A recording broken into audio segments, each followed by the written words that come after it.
Las Escrituras utilizan con frecuencia los términos en la carne y en espíritu para contrastar la manera de vivir carnal o pecaminosa con la espiritual o piadosa. Por ejemplo, en Romanos 8:9 leemos que los cristianos que tienen el Espíritu de Dios caminan en el Espíritu, en lugar de en la carne.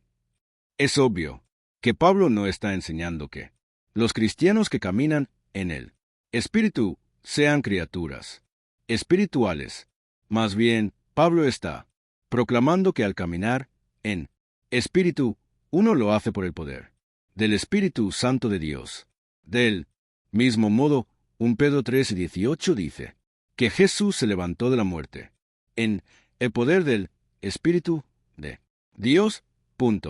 Ciertamente, Jesús, quien fue vivificado en espíritu, no se hizo un espíritu, sino que fue vivificado al reino de la vida sobrenatural, eternal y espiritual.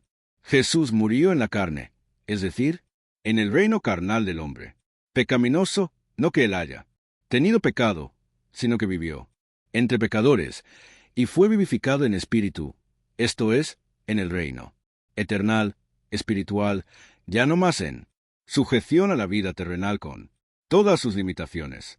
Argumento 4. La carne y sangre no pueden heredar el cielo. 1 Corintios 3:50. Les declaro, hermanos, que el cuerpo mortal no puede heredar el reino de Dios, ni lo corruptible puede heredar lo incorruptible.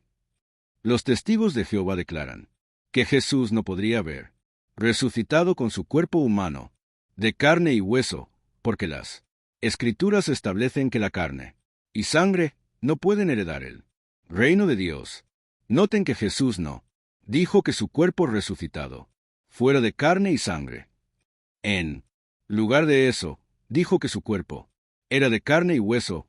Lucas 12:39. Esto es muy importante, porque el término carne y sangre es usado con frecuencia en las Escrituras para referirse a la humanidad mortal, en contraste con el cuerpo imperecedero, resucitado, aludido a través de la frase carne y hueso. Como mencionamos anteriormente, la sangre de Jesús proveyó la expiación por el pecado. Así, Él no volvió a tomar su sangre nuevamente, sino que simplemente resucitó su cuerpo de carne y hueso, en lugar de asegurar que un cuerpo humano resucitado no puede heredar el reino de Dios. Este pasaje asegura que el cuerpo humano perecible y mortal, hecho de carne y sangre, no puede heredar el reino de Dios, inmortal e imperecedero. Ciertamente, como afirma 1 Corintios 3:53, porque lo corruptible tiene que revestirse de lo incorruptible y lo mortal de inmortalidad. Argumento 5. No reconocieron a Jesús. Uno de los argumentos más comunes de los testigos de Jehová en contra de la resurrección corporal de Cristo es el hecho de que Jesús no siempre era reconocido después de su resurrección.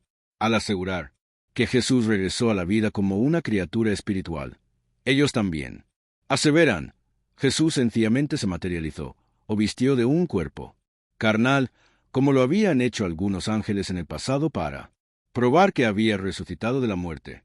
Por eso, ellos aseguran que Jesús no fue fácilmente reconocible, porque no había resucitado con su cuerpo original. El hecho de que los discípulos no reconocieran a Jesús prueba que Jesús se levantó de la tumba como un espíritu invisible que manifestaba diferentes cuerpos a sus seguidores. Examinaremos ahora los pasajes de las Escrituras en cuestión. Lucas 24, 13-35 describe un evento en el que Jesús apareció a sus discípulos en el camino a Emaús, pero ellos no le reconocieron al principio. En ningún lugar de este pasaje dice que Jesús tuviera un cuerpo con una apariencia diferente. Por el contrario, el pasaje dice que los ojos de los discípulos estaban velados. Lucas 12:16. No fue sino hasta que él terminó de hablar y de comer con ellos que Dios permitió que sus ojos fueran abiertos para que pudieran reconocer a Jesús. Lucas 12:31. Juan 8:15 cuenta acerca de María, quien, en su primera visita a la tumba vacía, pensó que Jesús era el jardinero. Cuando consideramos el hecho de que María estaba cegada por su dolor y que aún estaba oscuro por ser muy de mañana, Juan 20, 1, no es de sorprender que María confundiera a Jesús con el jardinero. Juan 21, 4 declara, Jesús se hizo presente en la orilla, pero sus discípulos no se dieron cuenta de que era él. El contexto revela que los discípulos estaban lejos de la orilla y no esperaban que el Señor estuviera allí. Sin embargo, en el versículo 7 leemos que Juan ciertamente reconoció a Jesús.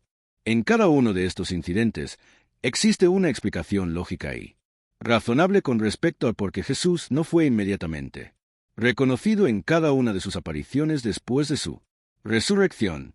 Es más, del mismo modo en el que Jesús no fue inmediatamente reconocido después de su resurrección, podemos leer ejemplos en los cuales tampoco fue reconocido fácilmente antes de su muerte. Mateo 2 y 26 registra un evento en el que los discípulos de Jesús le confundieron con un espíritu. Podemos asumir que antes de su muerte, Jesús tomó un cuerpo diferente en este incidente porque ¿sus discípulos no le reconocieron? Obviamente no. En Lucas 4, 28-30, leemos acerca de un incidente en el cual los judíos estuvieron a punto de apedrear a Jesús por blasfemia. Las Escrituras registran que no le apedrearon porque Jesús pasó por en medio de los judíos y ellos no hicieron nada al respecto. ¿No crees que si los judíos hubiesen reconocido a Jesús en la multitud, hubieran tratado de apedrearle aún? Ya que este evento tuvo lugar antes de la muerte de Jesús, sabemos que él tampoco se estaba manifestando en un cuerpo diferente en este incidente. Entonces, el simple hecho de que los discípulos de Jesús no siempre le reconocieron en ciertas oportunidades antes y después de su resurrección, no prueba que él estuvo en un cuerpo diferente. Ciertamente, el razonamiento de la sociedad Watchtower con respecto a la resurrección corporal de Jesucristo sucumbe bajo el escrutinio. Argumento 6. La realización de acciones sobrenaturales. La sociedad Watchtower alega que Jesús no hubiera podido realizar los actos sobrenaturales que hizo con su cuerpo si éste hubiera sido un cuerpo humano físico. En Juan 8 y 26 dice, aunque las puertas estaban cerradas, Jesús entró y, poniéndose en medio de ellos, los saludó. La paz sea con ustedes. La Watchtower hace esta pregunta, ¿cómo le fue posible en aquella ocasión aparecer repentinamente en medio de ellos aunque las puertas estaban cerradas? ¿Con llave? Razonamiento a partir de las Escrituras, p. 215. Como respuesta, debemos considerar el hecho de que Jesús creó todas las cosas y que subsisten en el ahora, Colosenses 1, 16-17. Ciertamente, no es poco razonable concluir que el Señor de este universo, Jesucristo mismo, puede disponer y reacomodar la estructura molecular de cualquier cosa según su voluntad. El texto simplemente afirma que Jesús apareció y se puso en medio de sus discípulos. No dice que atravesó las paredes o el techo. Consideremos también el hecho de que Jesús realizó milagros con su cuerpo antes de su resurrección, como podemos leer en Mateo 2 y 26, donde se le ve a Jesús caminando sobre el agua. Por lo tanto, no hubiera representado una dificultad para él realizar apariciones sobrenaturales con su cuerpo humano después de su resurrección. Resurrección o reencarnación.